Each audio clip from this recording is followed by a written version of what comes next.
बिहार विधानसभा चुनाव के परिणाम आ जा रहे हैं और इसके साथ ही दूसरे फेज में घाटशिला में हुए उपचुनाव के नतीजे भी सामने आ रहे हैं।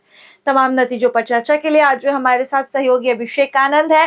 अभिषेक जी, क्या वर्तमान स्थिति है, क्योंकि लगभग 4 से 5 राउंड की काउंटिंग जो है उसके नतीजे इलेक्शन कमीशन की वेबसाइट पर भी आ चुके हैं। क्या नतीजे हैं फिलहाल? बहुत बहुत धन्यवाद रश्मि। जैसे कि मैं आपको बताऊं कि अब तक घाटशिला में 5 राउंड की गिनती हो चुकी है और 5 राउंड की गिनती के बाद सोमेश सोरेन जो हैं उन्हें 23,898 वोट मिले हैं, जबकि बाबूलाल सोरेन को 16,794 वोट मिले हैं। इसके साथ ही JLK जयराम महतो की पार्टी जो है वो रामदास मुर्मू भी वहां से चुनाव लड़ रहे हैं, जिन्हें अब तक 5652 वोट मिले हैं। तो कुल मिलाकर के इस 5वें राउंड में सोमेश सोरेन 7,000 वोटों से लगभग आगे चल रहे हैं और बाबूलाल सोरेन पीछे है। और ये 5वां राउंड है और अब तक बाबूलाल सोरेन एक भी राउंड में आगे नहीं आए, मतलब बढ़त नहीं बना पाए हैं। और वो ये इसमें एक ध्यान देने वाली बात थी, जब पहले राउंड की बात शुरू हुई तो उसमें पिछड़ भी गए थे, तीसरे नंबर पर भी पहले राउंड की बात करें तो पहले राउंड में सोमेश चंद्र को 5,450 वोट मिले थे, जबकि रामदास मुर्मू जो कि JLK से लड़ रहे थे उन्हें 3,286 वोट मिले थे और इस राउंड में बाबूलाल सोरेन तीसरे नंबर पर थे। तो वहां पर जो मतदान हुआ है वो कुछ अलग तरीके से कुछ इंडिकेशन दे रहा है। जैसा कि बता सकते हैं कि सुदेश महतो NDA के साथ में है और एक खास वर्ग पे उनका जो महतो वोटर है उन पे उनका प्रभाव है, लेकिन उनके काउंटर में जयराम महतो की पार्टी JLK में वहां पर खड़ी हुई है, जो कि ऐसा लगता है कि वो वोट जो शिफ्ट होना चाहिए बाबूलाल सोरेन में वो JLK में अपने पास ले जा रही है। तो अभी फिलहाल इसमें जो है और थोड़ी और काउंटिंग बाकी है, लगभग 20 राउंड की काउंटिंग होनी है। 15 राउंड अभी बाकी है। 15 राउंड अभी बाकी है। लेकिन सोमेश सोरेन की बात करें तो एक अच्छी खासी लीड सोमेश लीड बढ़ाए हुए हैं और जो असल तस्वीर है वो 3-4 बजे के आसपास वो साफ हो जाएगी कि आखिर ये चुनाव किधर जा रहा है। लेकिन फिलहाल सोमेश सोरेन जो है वो आगे बढ़त बनाए हुए हैं, अच्छी खासी बढ़त बनाए हुए हैं। JMM के इतिहास की भी बात करें तो उपचुनाव में हेमंत सोरेन काफी अच्छा परफॉर्म करते हैं। अपने काल से लेकर अब तक जो है एक भी उपचुनाव हारे नहीं है हेमंत सोरेन, ये एक उनका प्लस पॉइंट भी देखने को मिला है। सिर्फ हेमंत सोरेन ही नहीं, BJP की बात करूंगा इसमें मैं कि BJP जो है वो झारखंड में जितने भी उपचुनाव हुए आज तक उसका प्रदर्शन इतना अच्छा नहीं हो रहा है। जहां तक मुझे ध्यान आ रहा है कि एक सीट जो है वो गोड्डा की, जिसमें कि अमित मंडल उपचुनाव में जीते थे, उसके अलावा मुझे नहीं ध्यान है कि BJP उपचुनाव में और भी कोई सीट जीती हो। अक्सर उपचुनाव में ऐसा रहा है कि BJP चाहे सत्ता में रहते हुए भी हो तो उसको हार का ही सामना करना पड़ा है। तो उपचुनाव में BJP का प्रदर्शन जो है वो अच्छा नहीं रहा है। और इसी के बनस्पत इधर देखिए, अगर JMM और कांग्रेस की बात करें तो अक्सर उपचुनाव में स्ट्राइक रेट काफी बेहतर प्रदर्शन कर जाती है।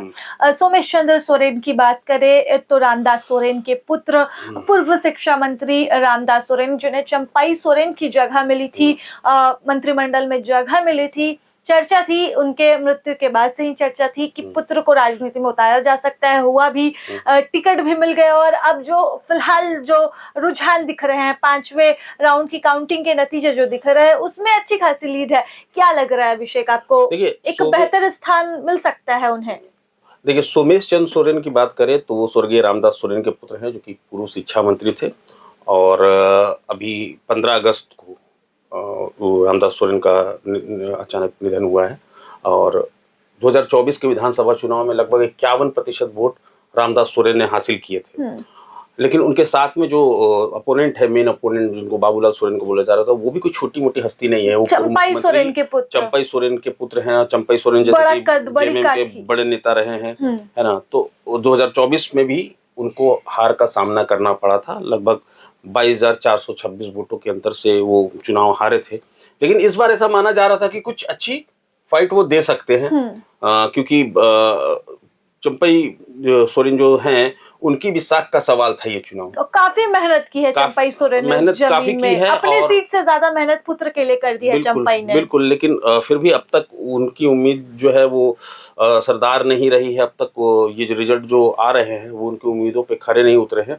अब आने वाले जो 15 राउंड हैं उनमें देखते हैं कि क्या ये बढ़त जो है वो तोड़कर आगे बढ़ पाते हैं ये सोरेन की नहीं या फिर देखना होगा जेएमएम इसमें। का जो है वो किला यहाँ पर जारी रहता है। ये जीत जो रामदास सोरेन जीतते आए हैं, सोमेश सोरेन उनके पुत्र इस जीत को बरकरार रख पाते हैं, या फिर चंपाई सोरेन के पुत्र बाबूलाल सोरेन यहाँ पर पिता की मेहनत और अपने कद काठी के हिसाब से जो पिछला भी चुनाव लड़े तो भी जमीन तैयार की ही होगी, वोटर्स जुटाए ही होंगे, और लगभग 20,000 से पिछले बार बाबूलाल सोरेन हारे थे इस सीट से।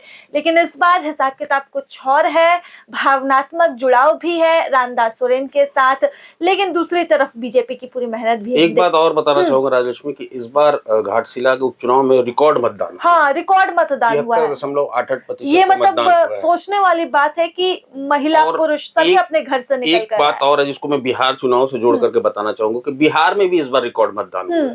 माना ये जाता है कि जब भी रिकॉर्ड मतदान होते हैं तो जो सत्ता पक्ष होती है उसके विरोधी में मतलब पड़ता है, जो वोटिंग होती है वो विरोध में पड़ता है वोट। लेकिन दोनों जगह में बिहार के नतीजे भी आप देख लीजिए और यहाँ के भी नतीजे आप देख लीजिए, तो ऐसा लग रहा है कि सत्ता के पक्ष में ही ये वोटिंग हुई है। लोग खुश हैं, बहुत खुश हैं।